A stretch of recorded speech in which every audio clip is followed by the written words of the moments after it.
I was a high school teacher in my last 15 years of work. Basically, most of my career was in IT, but I went back to teaching math and physics and so on at high school. I retired in 2002, and then I taught at Seneca math and physics for 10 years.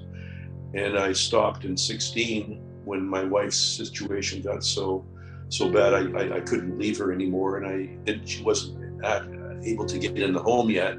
So I did not want to be away since I was the caregiver. We're going on 40. My wife, as you determined, she's in a nursing home in Stouffville here. The situation is that she began to develop Alzheimer's probably 2013, 14. It became bad, but I fortunately had applied at the nursing home in Stouffville here. Took about 2 to 3 years to get in. It's a great home. They do a great job. She's been in there 3 years. She's just starting her 4th year this month, actually, unbelievably. I was designated as what they call an essential caregiver. So for much of the COVID period, with being swabbed, initially it was at a hospital once a week. Then it became a swab, one of those stupid quick swabs, which are totally useless. Had to do that twice a week at the home. Then it became every time I went. That's maybe 3 or 4 months ago.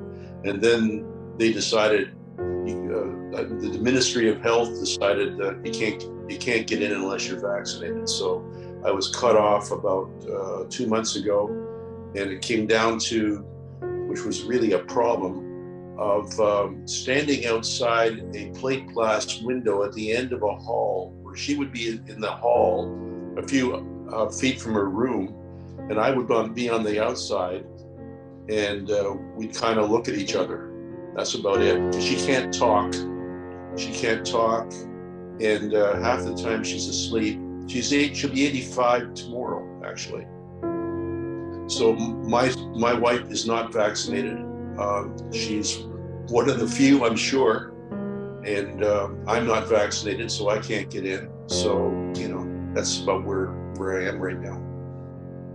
I'm unable to have a face-to-face visit, although I have on our lovely Premier's decision to lift the vaccine passport.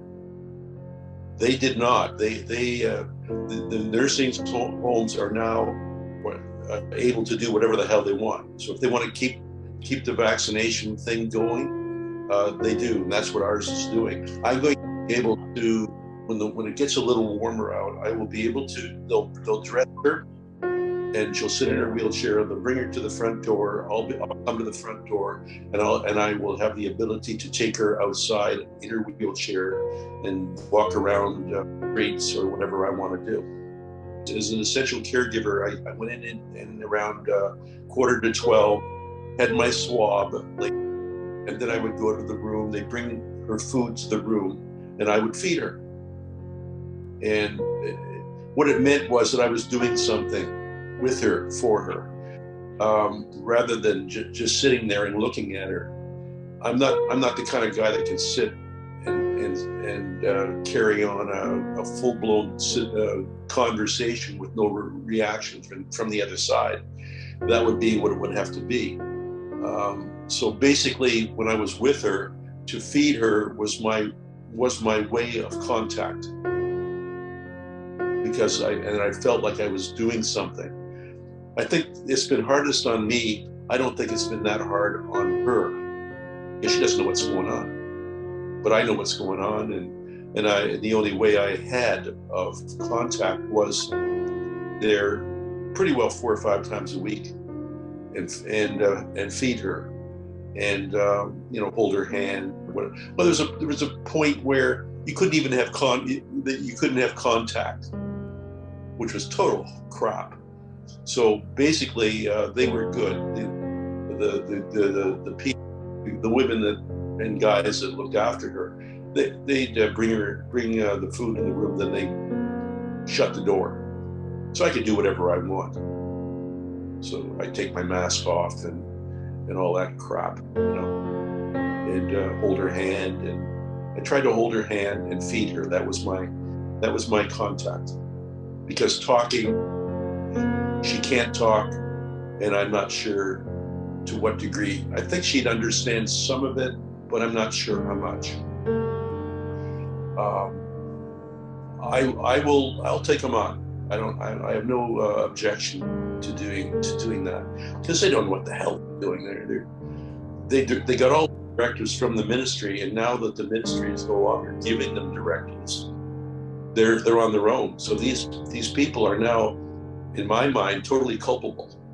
So if they do stuff that's crap, they can't say, well, the ministry said. It's now them saying. And I if they did something really stupid, I'd let them have it, both barrels. So the whole thing's affected me. To what degree it's affected her, I don't know.